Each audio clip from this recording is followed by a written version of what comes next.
In 2024, the average American wedding cost $33,000. We're going to use a rounder number, $30,000, for one ordinary couple, one Saturday, about 120 guests.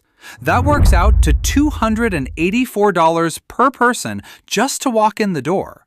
So here's the question this whole episode is built on. When you spend $30,000 on a single day, who actually keeps the money? Because it is almost never the people you picture. Start with one number that should bother you a little. The florist who sells you a $2,500 order of centerpieces paid roughly $500 for the actual flowers. Everything above that is the arrangement, the delivery, and the fact that you said the word wedding out loud. That gap between what a thing costs and what a wedding pays for it is the entire story. So follow the money with me, every dollar of that $30,000, and watch how little of it reaches the hands that did the real work. If you like having your own money explained back to you, subscribe. It genuinely helps. The receipt is the only honest narrator in this whole story. Let us open the receipt. First, what are you actually buying? A wedding is not one purchase. It is roughly a dozen separate businesses that all happen to show up on the same Saturday and bill you independently. The venue, the caterer, the photographer, the florist, the band, the dress, the planner. Each one prices you on its own, and each one knows almost exactly what the others are charging because they work the same weddings every weekend. The single biggest line on the receipt is the venue. Nationally, it averages a little over $12,000, and for our $30,000 wedding, we will budget $10,500 for the room, the tables, the chairs, the parking lot, and a coordinator who points at things. Then catering and the bar, about $7,500, because at roughly $80 a plate, feeding 120 people is a genuinely expensive dinner party before anyone orders a drink. Stop and notice what just happened. 2 vendors, a room and a meal, and more than half of your entire budget is already committed. You have not taken a single photograph. You have not seen a single flower. $18,000 is spoken for, and the party has not started. That is the math nobody shows you on the venue tour. $80 a plate, 120 plates before a single cocktail is poured. Now the middle of the chain, where the money gets more interesting. Photography and video come to about $4,000 for 2 people, with cameras and a very long week of editing afterward. And this is, weirdly, one of the most honest deals on the whole list, because most of that $4,000 is genuinely labor and skill, not markup. Hold on to that, because it is the exception. Flowers are where it turns. You will spend around $2,500 on centerpieces, a bouquet, and an arch. But the wholesale cost of the actual stems is closer to $500. You are paying about 5 times the price of the flowers for the arranging, the delivery, the setup, and, again, the word wedding. A public company makes this visible. 1-800-Flowers spends about 61 cents of every dollar you give it just on the product itself, and that is a company built for efficiency. Your local florist is not cheaper. Music lands at around $2,000, whether it is one DJ with a laptop and 2 speakers, or a band splitting the fee 6 ways. So a pattern is already forming, and it is the key to the whole episode. The closer a vendor sits to the actual physical work, the thinner the markup. The further away, the fatter it gets. The photographer keeps most of what you pay. The florist keeps a fraction.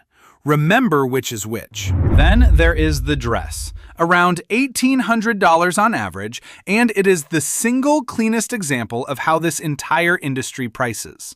A bridal gown that retails for $1,800 is often sewn in a factory for somewhere between $100 and $200 of fabric and labor.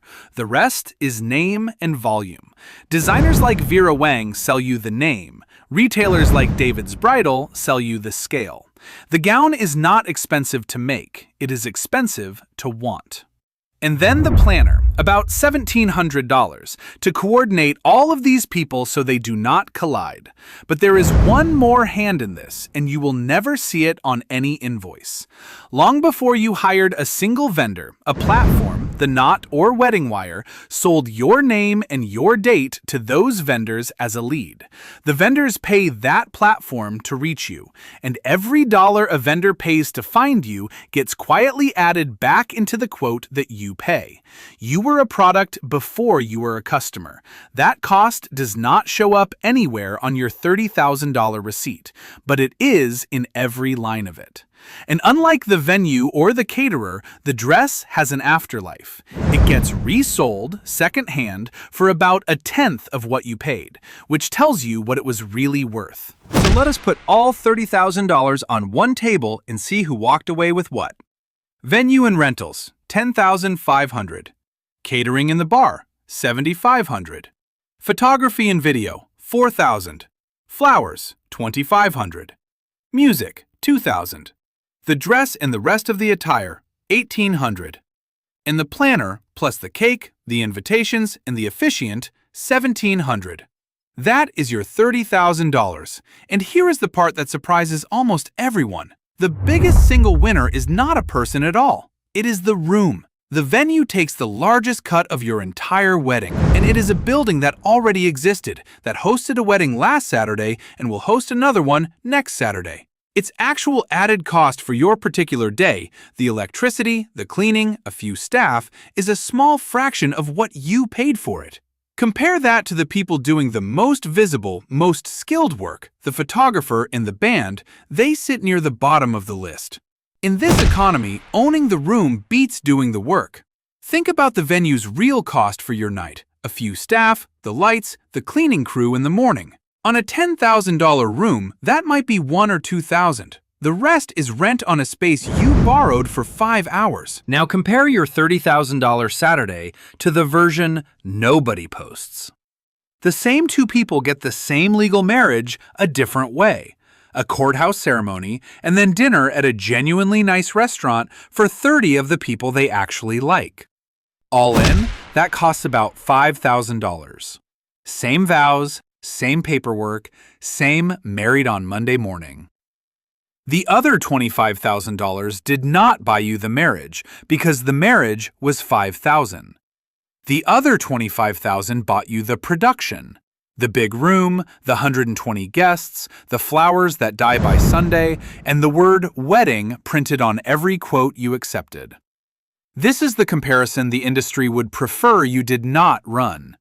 Because once you see that a $30,000 wedding and a $5,000 wedding end at the exact same place, two people, legally married, eating dinner, the extra $25,000 stops looking like a requirement and starts looking like a choice.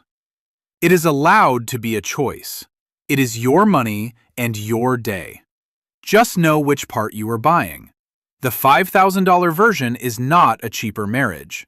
It is the same marriage with the production removed.